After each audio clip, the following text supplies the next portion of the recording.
Hello everyone, welcome to happy learning channel. This is Santosh Koka. మనం నిన్న జరిగిన యూపీఎస్సీ ప్రిలిమినరీ ఎగ్జామినేషన్కి సంబంధించి ముఖ్యంగా పాలిటీ క్వశ్చన్స్ ఏ విధంగా అడిగారు దానికి సంబంధించిన ఇంపార్టెంట్ అనాలిసిస్ అనేది చూద్దాం ఈ వీడియోలో. సో ఇక్కడ టోటల్ 13 క్వశ్చన్స్ అయితే పాలిటీ నుంచి వచ్చాయి. ఈ పర్టికులర్ వీడియోలో మనం ఏకి సంబంధించిన సెట్ ఏదైతే ఉందో దానికి సంబంధించి ఆర్డర్లో మనం 1 by 1 క్వశ్చన్స్ అనేవి ఎక్స్ప్లెనేషన్ పార్ట్ అండ్ అనాలిసిస్ అనేది చూద్దాం, రైట్? సో ఇక్కడ first important question with reference to Indian polity, consider the following statements. An ordinance can amend any central act అని ఇచ్చారు. సో ఇక్కడ ఈ స్టేట్మెంట్ గమనిస్తే ఆర్డినెన్స్ అనేది ప్రెసిడెంట్ ప్రొమల్గమేట్ చేస్తారు. ఆ పర్టికులర్ పవర్ మనకి ఆర్టికల్ 123 నుంచి ప్రెసిడెంట్కి ఇవ్వబడింది, రైట్? సో అంటే article 123 of the constitution has the same force and effect as an act of parliament అనేది ఇక్కడ అర్థం చేసుకోవాలి. అంటే ఇక్కడ 123 ఆర్టికల్ క్లియర్ కట్గా ఏం చెప్తుంది?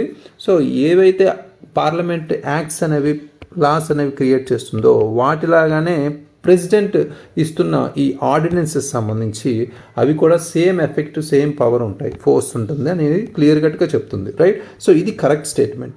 సెకండ్ స్టేట్మెంట్ మీరు అర్థం చేసుకుంటే an ordinance can abridge a fundamental right అని ఇచ్చారు. అంటే ఇక్కడ ముఖ్యంగా ఫండమెంటల్ రైట్స్ని టేక్ అవే చేసే హక్కు ఉంటుందా ఆర్డినెన్సెస్కి అనేది ఇక్కడ క్లియర్ కట్గా అర్థం చేసుకోవచ్చు. బట్ ఇక్కడ ఆర్డినెన్స్ అనేది సేమ్ ఎఫెక్ట్ ఉన్నప్పటికీ ఆర్టికల్స్ ఏవైతే ఉన్నాయో మన లాస్ పార్లమెంట్ క్రియేట్ చేస్తున్న యాక్ట్స్ కావచ్చు, లాస్ కావచ్చు, వాటి వల్లే ఆర్డినెన్స్ కూడా సేమ్ ఎఫెక్ట్ సేమ్ ఫోర్స్ ఉన్నప్పటికీ ఇక్కడ మనకి కొన్ని లిమిటేషన్స్ అయితే కాన్స్టిట్యూషన్ ప్రొవైడ్ చేసింది. దానికి సంబంధించి మనం అర్థం చేసుకుంటే article 13 clause 2 of the constitution clearly prohibits the state from making any law that takes away or abridges the fundamental rights. ఇక్కడ మనకి క్లియర్ కట్గా 13 clause 2 ఆర్టికల్ మెన్షన్ చేసింది ఇది.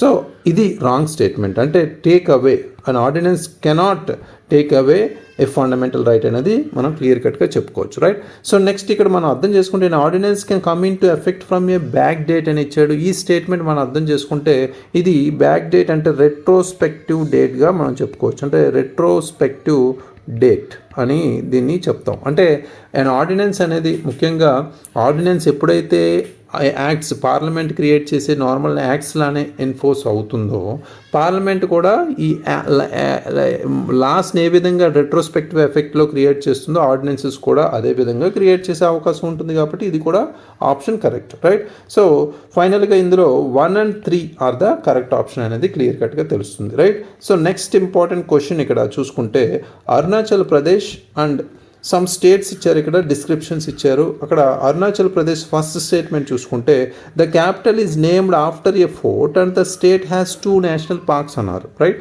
సో ఈ స్టేట్మెంట్ మీరు అర్థం చేసుకుంటే క్యాపిటల్ ఆఫ్ అరుణాచల్ ప్రదేశ్ ఏంటి? ఈటానగర్, రైట్? ఈటానగర్లో ఈటా అంటే ఏంటి? ఈటా అంటే బ్రిక్, రైట్? సో ఈటా మీన్స్ బిగ్, నగర్ means town or city. So దీన్ని మనం క్లియర్ కట్గా బ్రిక్ ఫోర్ట్గా పిలుస్తాం, రైట్? సో బ్రిక్ ఫోర్ట్ దీన్నే మనం ఈటా ఫోర్ట్గా మనం పిలిచేవాళ్ళం. దీనికి సంబంధించే మనకి ఆల్మోస్ట్ అరుణాచల్ ప్రదేశ్ క్యాపిటల్ ఏదైతే ఉందో బ్రిక్ ఫోర్ట్గా ఆ పేరు మీదే దీనికి క్యాపిటల్ అయితే వచ్చింది ఈటానగర్ అని, రైట్? సో ఇది ఆల్మోస్ట్ 14th నుంచి 15th century టైంలో ఈ ఫోర్ట్ అనేది సంబంధించింది, రైట్? సో అయితే ఇక్కడ అరుణాచల్ ప్రదేశ్కి సెకండ్ స్టేట్మెంట్ చూస్తే 2 నేషనల్ పార్క్స్ ఉన్నాయని అన్నారు. అది నామ్దాఫాగా మనం చెప్పుకోవచ్చు ఒకటి, అదేవిధంగా మనకి మౌలింగ్ అనే రెండో నేషనల్ పార్క్ కూడా ఉంది, రైట్? సో ఈ 2 ఆప్షన్స్ మనకి ఇందులో ఇంక్లూడ్ చేసిన 2 ఇంపార్టెంట్ పార్ట్స్ కూడా కరెక్టే కాబట్టి అరుణాచల్ ప్రదేశ్ రిలేటెడ్గా correct, right? So next Nagaland observe చేస్తే మీరు Nagaland state came in to existence on the basis of a constitutional amendment act అని ఇచ్చారు, రైట్? సో ఈ పర్టికులర్ స్టేట్మెంట్ మీరు అర్థం చేసుకుంటే నాగాలాండ్ ఎప్పుడు వచ్చింది? 1963లో నాగాలాండ్ స్టేట్ అనేది క్రియేట్ అయింది సపరేట్ స్టేట్గా, రైట్? సో ఇక్కడ నాగాలాండ్ యాక్ట్ ఏదైతే ఉందో స్టేట్ ఆఫ్ నాగాలాండ్ యాక్ట్ ద్వారా దీన్ని క్రియేట్ చేయడం జరిగింది అనేది అందరికీ తెలిసిందే. బట్ ఇక్కడ ముఖ్యమైన పాయింట్ ఏంటంటే ఇది 13th కాన్స్టిట్యూషనల్ అమెండ్మెంట్ ఆధారంగా క్రియేట్ చేయబడింది. ఇది అర్థం చేసుకోవాలి, రైట్? ఇక్కడ 13th కాన్స్టిట్యూషనల్ అమెండ్మెంట్ ఏ ఆర్టికల్ ఇన్సర్ట్ చేసింది? Article 371A, right? అది కొన్ని స్పెషల్ ప్రొవిజన్స్ స్టేట్ ఆఫ్ నాగాలాండ్కి ప్రొవైడ్ చేస్తుంది, రైట్? అది ఇక్కడ అర్థం చేసుకోవాలి. సో ఇక్కడ కాన్స్టిట్యూషనల్ అమెండ్మెంట్ యాక్ట్ అనేది క్లియర్ కట్గా right option, right? So next మీరు ఈ పర్టికులర్ స్టేట్మెంట్ అర్థం చేసుకుంటే త్రిపుర అనేది ఇక్కడ initially part C state, it became a central administrative territory with the reorganisation of states in 1956 and later attained the status of a full fledged state అని ఇచ్చారు, right? So ఇది మీరు అర్థం చేసుకుంటే ఈ స్టేట్మెంట్ ముఖ్యంగా ఇది నాట్ ఇనీషియల్లీ, ఇక్కడ ఇనీషియల్లీ ఇచ్చారు, పార్ట్ సి స్టేట్లో ఇనీషియల్గా కాదు. ఎందుకంటే త్రిపుర అనేది ఇక్కడ ప్రిన్స్లీ స్టేట్గా ఉండేది ఫస్ట్, రైట్? ఫస్ట్ ప్రిన్స్లీ స్టేట్గా ఉన్న త్రిపురాని తర్వాత ఇండియాలో మెర్జ్ చేయడం జరిగింది 1949లో, రైట్? సో ఇన్స్ట్రుమెంట్ ఆఫ్ యాక్సెషన్లో సైన్ చేసి 1949లో ఇండియా యూనియన్లో ఇంక్లూడ్ అయ్యింది, రైట్? సో ఆ మెర్జర్ అయిన తర్వాత ఇది ఏమైంది, పార్ట్ సి స్టేట్గా మారింది, right? So part C state ఎప్పుడైతే ఉందో తర్వాత మనకి ఆటోమేటిక్గా రీఆర్గనైజేషన్ యాక్ట్ ఏదైతే ఉందో 1956 స్టేట్ రీఆర్గనైజేషన్ యాక్ట్ 1956 ఆధారంగా దీన్ని యూటీగా క్రియేట్ చేశారు, యూనియన్ టెరిటరీగా మారింది. అంటే ఇక్కడ central administrative territory with the reorganisation of states అనేది అర్థం చేసుకోవాలి, రైట్? సో నెక్స్ట్ మనకి ఈ యూటీ అనేది తర్వాత మనకి north eastern areas reorganisation act ఏదైతే ఉందో 1971 ఆధారంగా దీన్ని ఫుల్ ఫ్లెడ్జ్డ్ స్టేట్గా మనకి త్రిపుర అనేది బయటకు వచ్చింది, రైట్? సో ఇక్కడ ఏం చెప్పారు, became a central administrative territory with the reorganisation of states in 1956 and later attained the status of a full fledged state అన్నారు. But initially a part C is not correct, right? So first of all it was a princely state, then it was merged with India in 1949. ఈ particular statement confuse అవుతారనే పర్టికులర్గా UPSC ఇది ఇచ్చింది. So that's why ఇది wrong statement అనేది clear కట్గా తెలుస్తుంది. Only 2 options ఇక్కడ correct, అంటే త్రిపుర ఎలిమినేట్ చేస్తే 2 ఆప్షన్స్, అంటే ఇక్కడ ఓన్లీ 2 అంటే సెకండ్ స్టేట్మెంట్ ఒకటే కాదు, రైట్? సో ఇక్కడ pairs above pairs are correctly matched ఏంటి అని ఇచ్చారు కాబట్టి 2 ఆప్షన్స్ అనేవి correct, right? So next question మీరు అర్థం చేసుకుంటే with reference to India consider the following: the inter state council, national security council, zonal council. How many of the above were established as per the provisions of the constitution of India అని ఇచ్చారు, right? So ఇక్కడ గమనిస్తే మనకి inter state council అనేది constitutional provisions ఆధారంగానే establish చేయబడింది. అది అందరికీ ఆర్టికల్ 263 ఆధారంగా అనేది అందరికీ తెలిసిందే, right? So article 263 of the constitution of India empowers the president to establish such a council, right? So ఇక్కడ మనకి ఆర్టికల్ 263 ద్వారా క్లియర్ కట్గా చెప్తున్నాం, ఇది ఇంటర్ స్టేట్ కౌన్సిల్ అనేది కాన్స్టిట్యూషనల్ ప్రొవిజన్స్ ఆధారంగానే ఎస్టాబ్లిష్ అయింది, రైట్? సో నెక్స్ట్ మీరు అర్థం చేసుకుంటే ఇది 1990లో రావడం జరిగింది, సెటప్ చేయడం జరిగింది. సో నెక్స్ట్ మనకి నేషనల్ సెక్యూరిటీ కౌన్సిల్ మీరు అర్థం చేసుకుంటే ఇది ఎక్కడ మనకి కాన్స్టిట్యూషన్లో మెన్షన్ చేయబడలేదు, రైట్? సో అదేవిధంగా ఇది 1998లో ఎగ్జిక్యూటివ్ ఆర్డర్ ద్వారా, అంటే government of India executive order ద్వారా ఎస్టాబ్లిష్ చేశారు, కానీ నేషనల్ సెక్యూరిటీ కౌన్సిల్ అనేది ఒక కాన్స్టిట్యూషనల్ ప్రొవిజన్స్ ఆధారంగా ఎస్టాబ్లిష్ చేయబడలేదు. రాంగ్ స్టేట్మెంట్ ఇది. సో అయితే నేషనల్ సెక్యూరిటీ కౌన్సిల్లో ఎవరుంటారు, పర్టికులర్గా ఇది ఒక ఎగ్జిక్యూటివ్ బాడీగా ప్రైమ్ మినిస్టర్కి అడ్వైస్ చేస్తుంది ఏ మ్యాటర్స్లో, national security and strategic interest మ్యాటర్స్లో, రైట్? సో అడ్వైజబుల్ బాడీ అనమాట. అదేవిధంగా ఇక్కడ మనం అర్థం చేసుకోవాల్సింది ఏంటంటే దీని chairperson prime minister and also కొంత కీ మినిస్టర్స్ అఫీషియల్స్ ఎవరైతే ఉన్నారో సెక్యూరిటీ రిలేటెడ్ వాళ్ళు గైడ్ చేస్తారు, రైట్? సో మెంబర్స్గా ఉంటారు. నెక్స్ట్ జోనల్ కౌన్సిల్ని అర్థం చేసుకుంటే మీరు ఇది కాన్స్టిట్యూషనల్ ప్రొవిజన్స్ ఆధారంగా ఎస్టాబ్లిష్ చేయబడలేదు అనేది క్లియర్గా చెప్పుకోవచ్చు. ఎందుకంటే ఇది స్టేట్ రీఆర్గనైజేషన్ యాక్ట్ ఏదైతే ఉందో 1956 ఆధారంగా జోనల్ కౌన్సిల్స్ అనేవి ఎస్టాబ్లిష్ చేయబడ్డాయి, రైట్?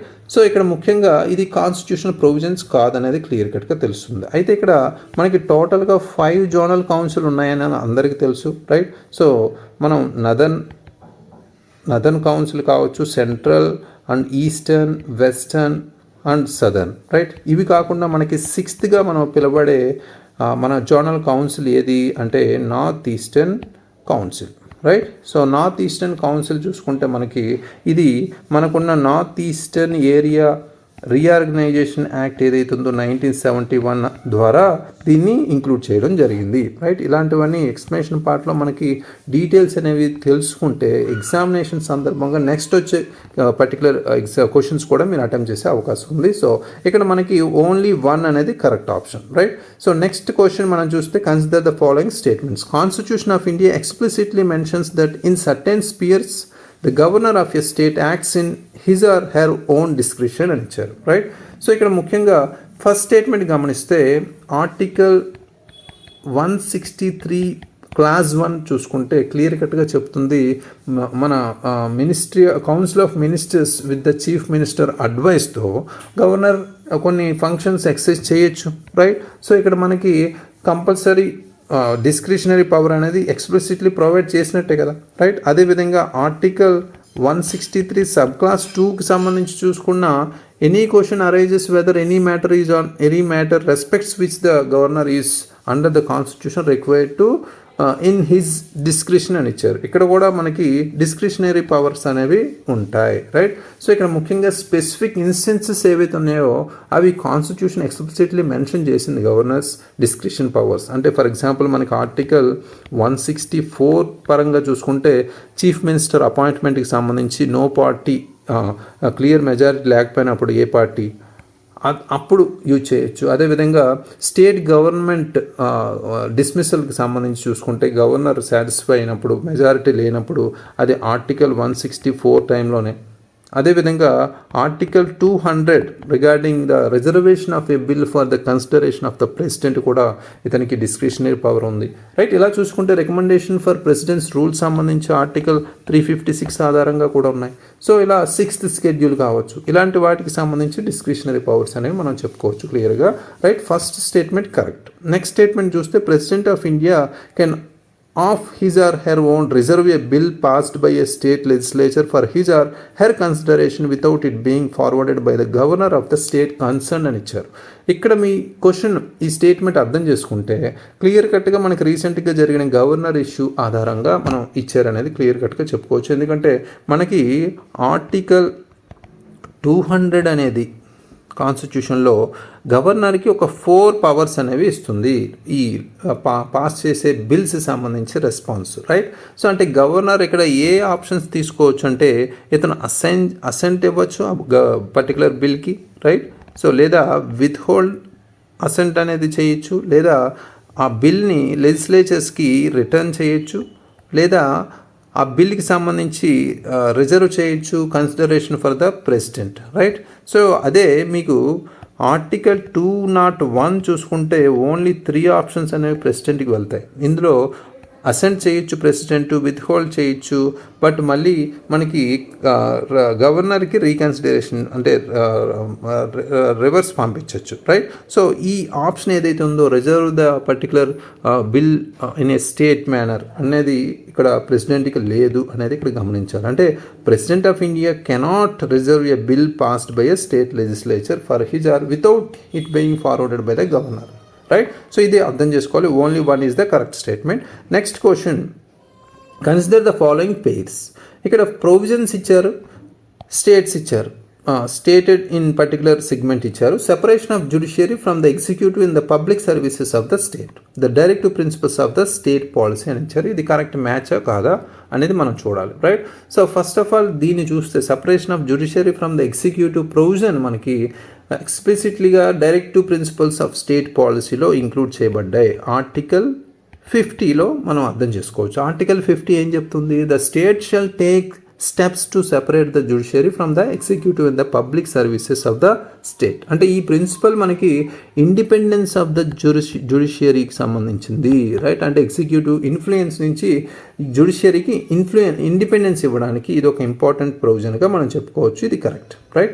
సో నెక్స్ట్ మనకి second, valuing and preserving of the rich heritage పర్టికులర్గా ఆఫ్ అవర్ కాంపోజిట్ కల్చర్కి సంబంధించి ఫండమెంటల్ డ్యూటీస్ అన్నారు. అంటే ఇక్కడ ఫండమెంటల్ డ్యూటీస్ ఆధారంగా మనకి ఆర్టికల్ 51AF అనేది చూసుకుంటే ఇందులో క్లియర్ కట్గా చెప్తుంది ఈ ప్రొవిజన్ ఎవ్రీ సిటిజన్ సంబంధించి మనం చూసుకుంటే it shall be a duty of every citizen of India to value and preserve the rich heritage of our composite culture అని, రైట్. సో ఇక్కడ మనకి అర్థం చేసుకోవాల్సింది ఏంటంటే ఈ పర్టికులర్ ఫండమెంటల్ రైట్స్ మనకి 42nd constitutional amendment act 1976 include చేయబడ్డాయి. ఒక చాప్టర్ ఇంట్రడ్యూస్ చేసే ఫండమెంటల్ డ్యూటీస్ మీద అనేది ఇక్కడ తెలుసుకోవాలి. నెక్స్ట్ మనకి థర్డ్ ఆప్షన్ చూస్తే prohibition of employment of children below the age of 14 years in factories చూస్తే ఫండమెంటల్ రైట్స్ అనేది ఇచ్చారు ఇక్కడ. సో మనకి ఆర్టికల్ 24 చూసుకుంటే మీకు క్లియర్ కట్గా no child below the age of 14 years shall be employed to work in any factory or mine or engaged in any other hazardous employment అని clear కట్గా కాన్స్టిట్యూషన్లో మెన్షన్ చేశారు. ఈ పర్టికులర్ ఆర్టికల్ రిలేటెడ్గా మనం చూసుకుంటే టోటల్ మనకి 6 ఫండమెంటల్ రైట్స్ గ్యారంటీ చేయబడ్డాయి కాన్స్టిట్యూషన్ సంబంధించి 6 parts అనేవి మనం చెప్పుకోవచ్చు. అందులో రైట్ అగెనిస్ట్ ఎక్స్ప్లాయిటేషన్ అనేది మనం ఇక్కడ చెప్పుకోవచ్చు. ఆర్టికల్స్ మనకి 23 to 24 ఈ 2 articles రైట్ అగెనిస్ట్ ఎక్స్ప్లాయిటేషన్ సంబంధించినవి, రైట్. సో బోత్ అంటే all 3 options are correct, right. So next మనకి consider the following statements with reference to the Constitution of India. If an area in a state is declared as scheduled area under the 5th schedule, the state government loses its executive power in such areas and a local body assumes total administration అని ఇచ్చారు. ఇక్కడ scheduled areas రిలేటెడ్గా మనకి ఇచ్చారు. So first option చూస్తే మనకి clear కట్గా not correct అనేది తెలుస్తుంది. ఎందుకంటే 5th schedule మీరు ఒకసారి గమనిస్తే state government does not lose it's executive power in such areas not does A local body assumes total administration అనేది క్లియర్ కట్గా చెప్పుకోవచ్చు. ఎందుకంటే మనకి 5th schedule ఏం ప్రొవైడ్ చేస్తుంది? Administration and control of schedule areas schedule tribes in states other than ఏవైతే ఉన్నాయో అస్సాం కావచ్చు, మేఘాలయ కావచ్చు, త్రిపుర కావచ్చు, మిజోరాం కావచ్చు, ఈ ఏరియాస్ తప్ప ఈ particular areas already 6th schedule ఉన్నాయి కాబట్టి ఈ ఏరియాస్ తప్ప రిమైనింగ్ అన్ని scheduled areas scheduled tribes in states అనేవి 5th schedule కొన్ని స్పెషల్ ప్రొవిజన్స్కి చెందినవి, రైట్. సో ఇక్కడ మనం చూసుకుంటే మనకి Panchayat extension to scheduled areas act ఏదైతే ఉందో 1996 అనేది, సో ఇక్కడ కొన్ని సెల్ఫ్ గవర్నెన్స్ అనేది ప్రొవైడ్ చేస్తుంది గ్రామ సభస్ పంచాయత్స్కి స్కెడ్యూల్ ఏరియాకి సంబంధించి. బట్ ఇది మనం టోటల్ అడ్మినిస్ట్రేషన్ వీళ్ళకి ఇచ్చారు అని చెప్పుకోలేము దీని ద్వారా, రైట్. లేదా స్టేట్ గవర్నమెంట్ ఎగ్జిక్యూటివ్ పవర్స్ కోల్పోతాయి, లోకల్ బాడీకి ఫుల్ ఇచ్చేస్తాయి అనే స్టేట్మెంట్ అయితే ఎక్కడ లేదు, రైట్. సో ఇది రాంగ్ స్టేట్మెంట్. నెక్స్ట్ మనకి the union government take over the total administration of such areas under certain circumstances on the recommendations of the governor అని ఇచ్చారు. ఇక్కడ paragraph 5 part 1 of 5th schedule మనం అర్థం చేసుకుంటే, రైట్. సో ఇందులో ముఖ్యంగా governor may be by public notification direct that any particular act of parliament or if the legislature of a state shall not apply to a schedule area or any part of that, right. So etcetera. So ఇక్కడ మనం అర్థం చేసుకోవాల్సింది ఏంటంటే so governors report ఏదైతే ఉందో recommendations ఏదైతే ఉందో union గవర్నమెంట్కి వెళ్ళాల్సింది అవసరమైతే ఉంది. ఇక్కడ ఇంటర్వెన్షన్ అనేది యూనియన్ గవర్నమెంట్ నుంచి చాలా అవసరం, రైట్. సో ఇక్కడ ఓన్లీ 2 అనేది correct option. Next important question చూసుకుంటే consider the following subjects under the constitution of India. List 1 union list in the 7th schedule, extent of the executive power of a state, conditions of the governor's office. For a constitutional amendment with respect to which of the above ratification by the legislatures of not less than one of the states is required before presenting the bill to the President of India for assent అని ఇచ్చారు. ఇక్కడ clear కట్గా అర్థం చేసుకుంటే 3 situations ఇచ్చారు. ఈ సిచ్యువేషన్స్లో మనకి ఆర్టికల్ 368 అనేది ఏదైతే ఉందో కాన్స్టిట్యూషన్ ఏం డీల్ చేస్తుంది? Power of parliament to amend the constitution and the procedure for such amendment, right. So అంటే ప్రొసీజర్ ఏదైతే ఉందో అమెండ్మెంట్కి సంబంధించి కాన్స్టిట్యూషనల్ అమెండ్మెంట్కి సంబంధించి ఈ 368 సంబంధించింది, రైట్. సో ఇందులో మనకి ఆర్టికల్ 368 సబ్ క్లాస్ 2 ఏదైతే ఉందో దీంట్లో కొన్ని ప్రొవిజో అని చెప్తాం మనం. Proviso of article 368 sub class 2 ఇందులో కొన్ని సబ్ క్లాజెస్ ఉన్నాయి, right. Sub clauses A to E. ఈ పర్టికులర్ సిచ్యువేషన్స్ మనం గమనిస్తే ఎప్పుడైతే ఫెడరల్ స్ట్రక్చర్ మనకి డిస్టర్బ్ అవుతుందో, ఎప్పుడైతే స్టేట్స్ యొక్క ఇంట్రెస్ట్ కోల్పోతారో లేదా అఫెక్ట్ అవుతుందో ఆ కండిషన్స్లో ఈ పర్టికులర్ సబ్ క్లాజెస్లో ఇంక్లూడ్ చేసిన పర్టికులర్ సిచ్యువేషన్స్ ఏవైతే ఉన్నాయో అప్పుడు కంపల్సరీ రెజల్యూషన్ అనేది compulsory not less than 1/2 of the states is required అనేది చెప్తున్నారు. అంటే జనరల్గా మనం ఒక బిల్ తీసుకుంటే ఆ బిల్ మనకి ఇనిషియేట్ అవ్వాల్సింది ఎయిదర్ లోక్సభ కానీ రాజ్యసభ కానీ, రైట్. సో తర్వాత వేరే హౌస్కి చేరుతుంది ఈ బిల్, రైట్. సో వేరే హౌస్ చేరితే తర్వాత ఇది ప్రెసిడెంట్ అసెంట్స్కి డైరెక్ట్గా వెళ్తుంది. బట్ కొన్ని సిచ్యువేషన్స్ అంటే ఏవైతే ప్రొవిజో ఆర్టికల్ 368 సబ్ క్లాస్ 2 లేదా sub classes A to C అంటే proviso to article 368 sub class 2కి సంబంధించిన బిల్స్ మాత్రం ఇక్కడ అంటే బోత్ హౌసెస్ అప్రూవ్ చేసిన తర్వాత ఇవి స్టేట్ లెజిస్లేచర్ అప్రూవల్కి వెళ్ళాల్సిన అవసరం అయితే ఉంది. తర్వాత ప్రెసిడెంట్ అసెంట్కి వెళ్తాయి, రైట్. సో ఈ పర్టికులర్ ప్రొవిజన్స్ అనేవి మనకి ఫెడరల్ స్ట్రక్చర్ ఎప్పుడైతే మనకి ఎఫెక్ట్ అవుతుందో ఆ టైంలో ఇవి ఇవ్వబడ్డాయి, రైట్. అప్పుడే ఆ సందర్భాల్లో 1/2 of the states is required అన్నారు. ఏ సందర్భాలు అనేది ఈ ప్రొవిజోలో మెన్షన్ చేశారు క్లియర్ కట్గా. అంటే ప్రెసిడెన్షియల్ ఎలక్షన్స్ సంబంధించి కావచ్చు, లేదా మనకున్న కొన్ని related Supreme Court and high court related issues కావచ్చు, లేదా హైకోర్ట్స్ ఆఫ్ యూనియన్ టెరిటరీస్ కావచ్చు, కొన్ని లెజిస్లేటివ్ పవర్స్ సంబంధించి కావచ్చు, ఎగ్జిక్యూటివ్ పవర్స్ సంబంధించింది కావచ్చు, ఏదైతే స్టేట్ లెజిస్లేచర్ ఆర్ స్టేట్స్ ప్రత్యేకించి ఎఫెక్ట్ అవుతున్న కండిషన్స్ ఆర్ సిచ్యువేషన్స్లో ఇవి వ్యక్తపరుస్తాయి. అవి మనకి క్లియర్ కట్గా ప్రొవిజో ఆఫ్ సబ్ క్లాసెస్ ఏవైతే ఉన్నాయో A to E సంబంధించి 368 క్లాస్ 2లో పొందుపరిచారు, రైట్. సో ఇక్కడ మనం కరెక్ట్గా అబ్జర్వ్ చేస్తే all the above are correct conditions, right.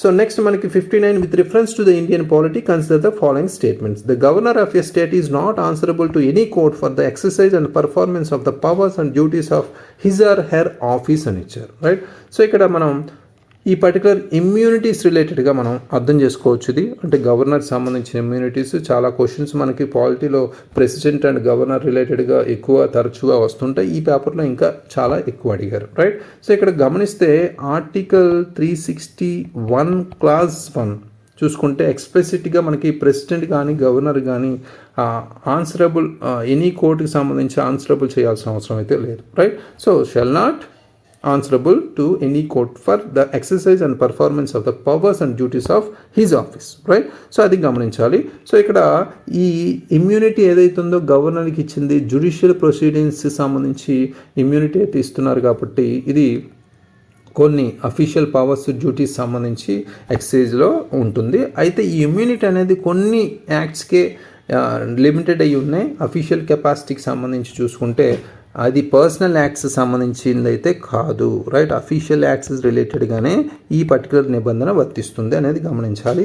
Next, no criminal proceedings shall be instituted or continued against the governor during his or her term of office అనేది ఇచ్చారు. ఇది కూడా మనకి ఆర్టికల్ 361 క్లాస్ 2లో క్లియర్ కట్గా చెప్పారు. ఈ particular statement as it is మనకి ఇచ్చారు, right.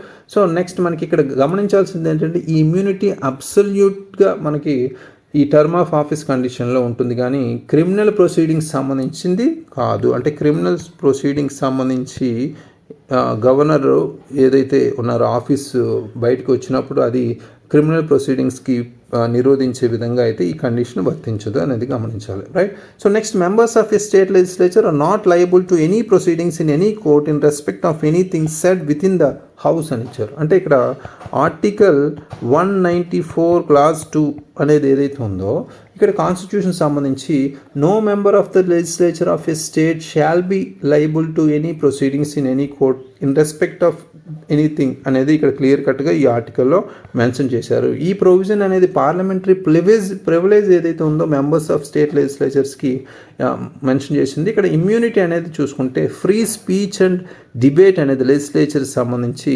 Without fear of legal consequences సందర్భంగా ఇది ప్రొవైడ్ చేస్తుంది, right. So total 1, 2, 3 are the correct options అనేది క్లియర్ కట్గా చెప్పుకోవచ్చు, రైట్.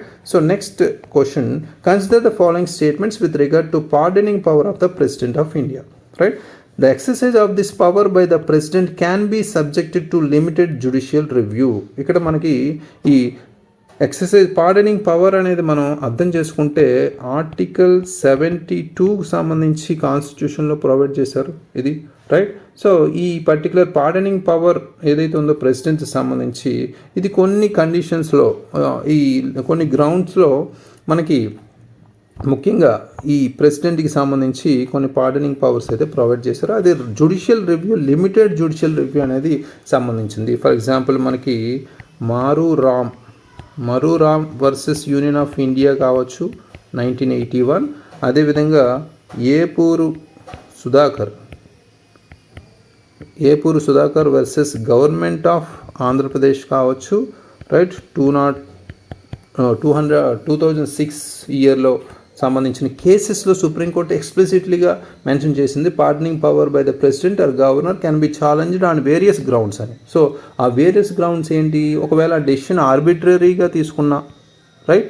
సో లేదా మనకి ఇట్ ఈస్ ఇర్రిలవెంట్గా లేదా ఎక్స్ట్రానియస్ కండిషన్స్ ఉన్నా, లేదా application of mind without application of మైండ్కి సంబంధించి అయినా, బ్యాడ్ ఫెయిత్ రిలేటెడ్గా అయినా, స్టాట్యుటరీ కాన్స్టిట్యూషనల్ ప్రొవిజన్స్ వైలేట్స్ చేస్తున్నదైనా, ఇలాంటి గ్రౌండ్స్లో ఇది జ్యుడిషియల్ రివ్యూకి సంబంధించింది అనేది క్లియర్ కట్గా చెప్తుంది, రైట్. సో ఇది కరెక్ట్ స్టేట్మెంట్. నెక్స్ట్ మనకి ఇక్కడ president can exercise this power without the advice of the central government అని ఇచ్చారు. ఇది రాంగ్ స్టేట్మెంట్. ఎందుకంటే ప్రెసిడెంట్ చేసిన ఏ మూవ్కైనా కంపల్సరీ ఈ అడ్వైజ్ అనేది కంపల్సరీ తీసుకోవాల్సిందే council of ministers headed by prime minister, right. So article 74 sub clause 1 పర్టికులర్గా మీరు అబ్జర్వ్ చేస్తే president shall act in accordance with the advice of the council of ministers headed by the prime minister అనేది క్లియర్గా mention చేశారు.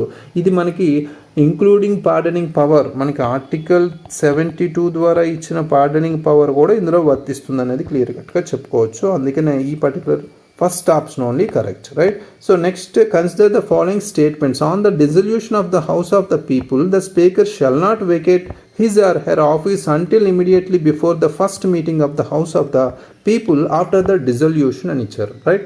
So ఈ statement రిలేటెడ్గా చూసుకుంటే speaker of the house రిలేటెడ్గా ఇచ్చారు ఈ స్టేట్మెంట్స్ అన్ని.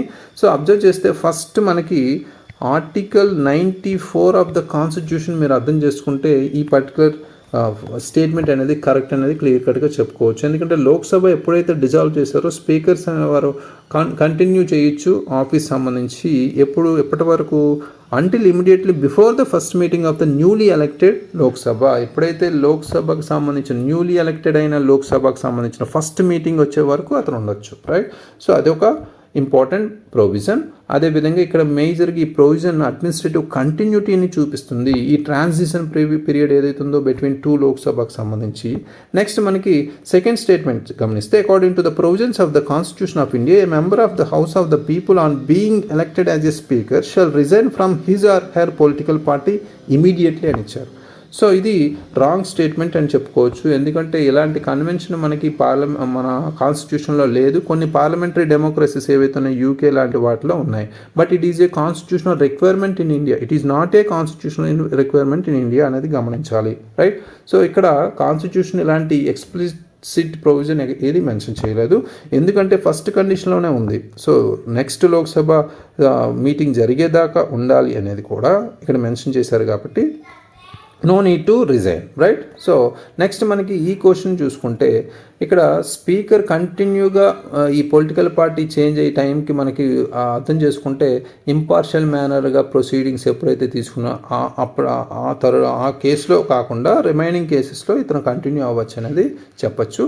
నెక్స్ట్ మనకి స్టేట్మెంట్ 3 చూసుకుంటే speaker of the house of the people may be removed from his or her office by a resolution of the house of the people passed by a majority of the all the then members of the house provided that no resolution shall be moved unless at least 14 days notice has been given of the intention to move the resolution.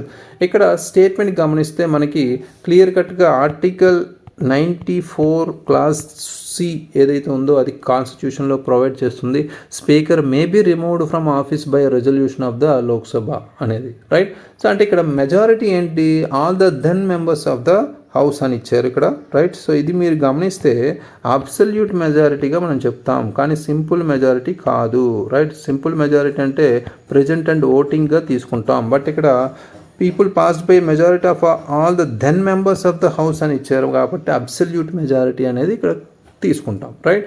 So ఇక్కడ majority of the all the then members of the house అనేది just a majority of members present and voting అనేది simple majority అయితే కాదనేది చూసుకోవాలి, right. So ఇది correct statement అనేది చెప్పచ్చు. So 1 and 3 are the correct, right.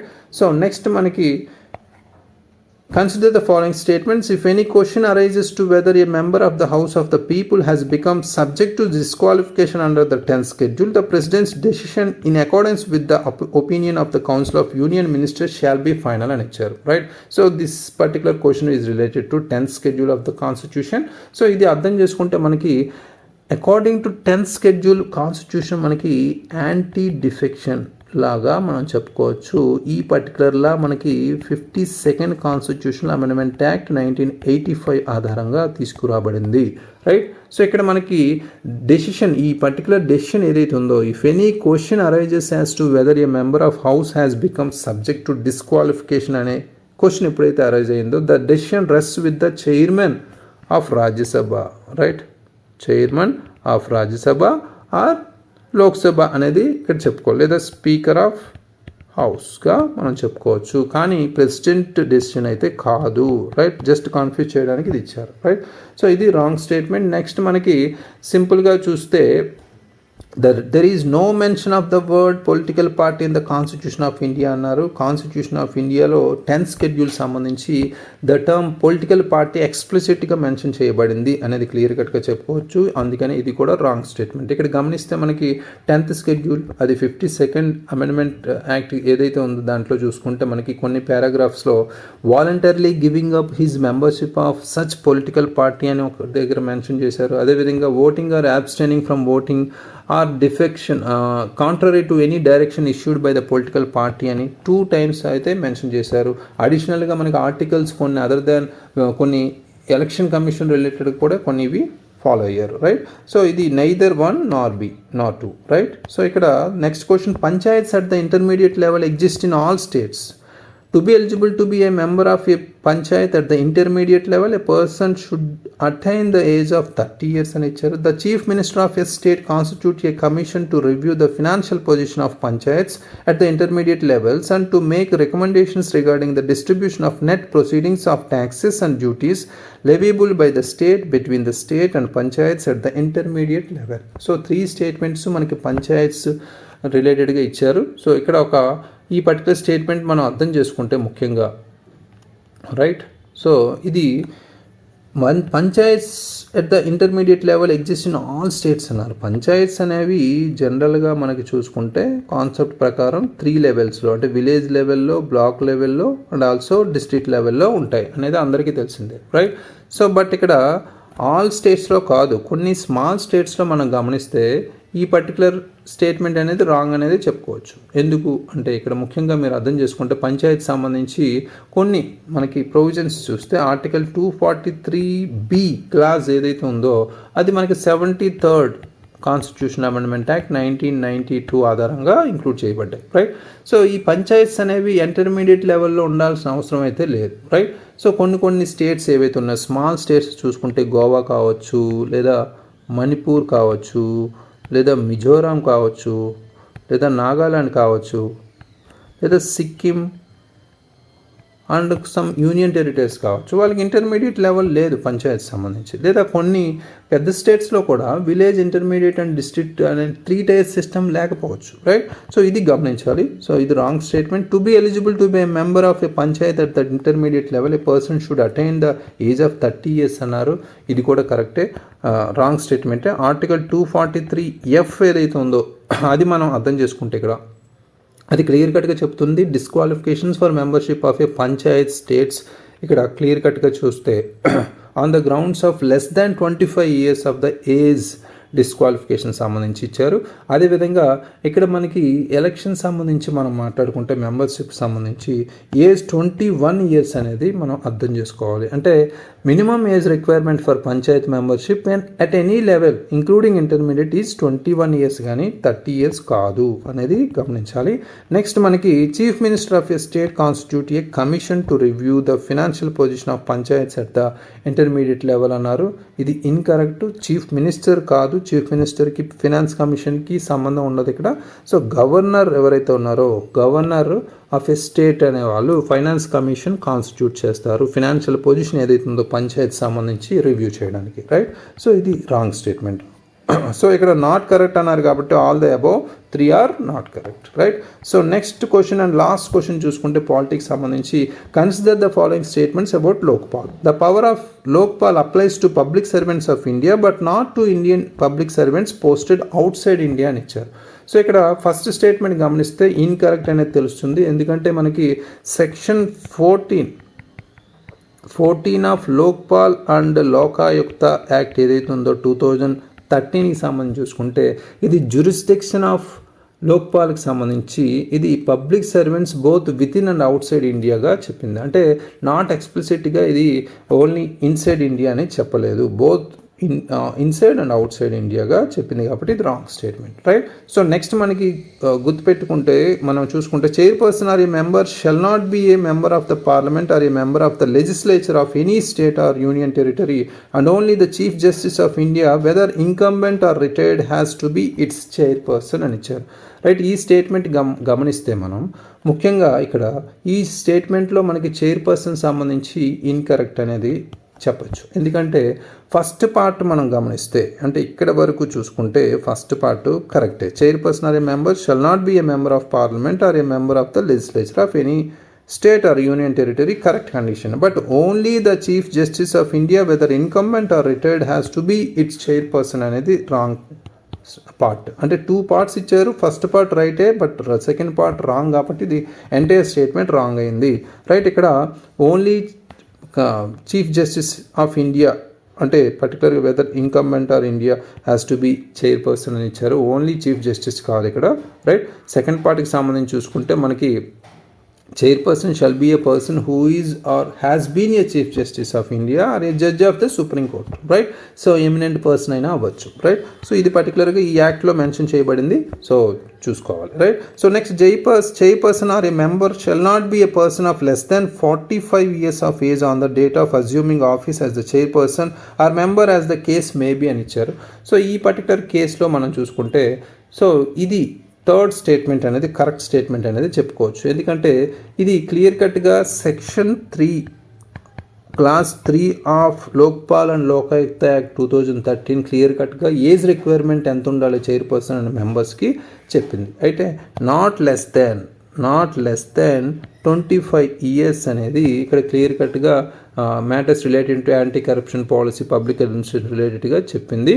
So at the same time section 3 clause 3 ఏం చెప్పిందంటే chairperson or a member shall not be a person who is less than 45 years of age on the date of assuming office as the chairperson or a member as the case may be, right. So ఇక్కడ 45 yearsకి సంబంధించి కూడా mention చేసింది, right. So ఇది గమనించాలి, so ఇది correct statement. Next Lokpal cannot enquire into allegations of corruption against a sitting prime minister of India అని ఇచ్చారు. ఇక్కడ ముఖ్యంగా ఈ స్టేట్మెంట్ గమనిస్తే లోక్పాల్ డస్ నాట్ హ్యావ్ అని ఇచ్చారు, కెనాట్ హ్యావ్ అని ఇచ్చారు, wrong statement. Lokpal having the power to enquire into allegations of corruption against sitting prime minister of India, కానీ కొన్ని కండిషన్స్ అయితే ఉన్నాయి, రైట్. అందుకని ఇది రాంగ్ స్టేట్మెంట్, ఎందుకంటే స్పెషల్ ప్రొవిజన్స్ ఏవైతే ఉన్నాయో కొన్ని handling complaints against prime minister ఇక్కడ అర్థం చేసుకోవాలి, కొన్ని ఇంటర్నేషనల్ వైజ్ కావచ్చు, external and internal security related, public order related లేదా అటామిక్ ఎనర్జీ రిలేటెడ్ ఇలాంటి వాటికి సంబంధించి లోక్పాల్ ఎలిగేషన్ సంబంధించి ఎంక్వైరీ చేసే అవకాశం అయితే లేదు కాబట్టి సో ఇక్కడ రాంగ్ స్టేట్మెంట్గా చెప్పచ్చు. Only 3 is the correct option, right. So ఇవి మనకి యూపీఎస్సి సివిల్ సర్వీసెస్ 2025కి సంబంధించి పాలిటీ ఎక్స్క్లూజివ్గా ఇక్కడ మనం మెన్షన్ చేసాం. సో పాలిటిక్స్ సంబంధించి కాన్సెప్ట్ ఓరియంటెడ్గా క్లారిటీ అయితే మీకు ఉంటే ఈజీగా ఇలాంటి క్వశ్చన్స్ అయితే ట్రిక్కీగా ఇచ్చినా కొన్ని కన్ఫ్యూజ్డ్ ఇచ్చినా మనం ఈజీగా అటెంప్ట్ చేసే అవకాశం ఉంది. So thank you very much, all the very best.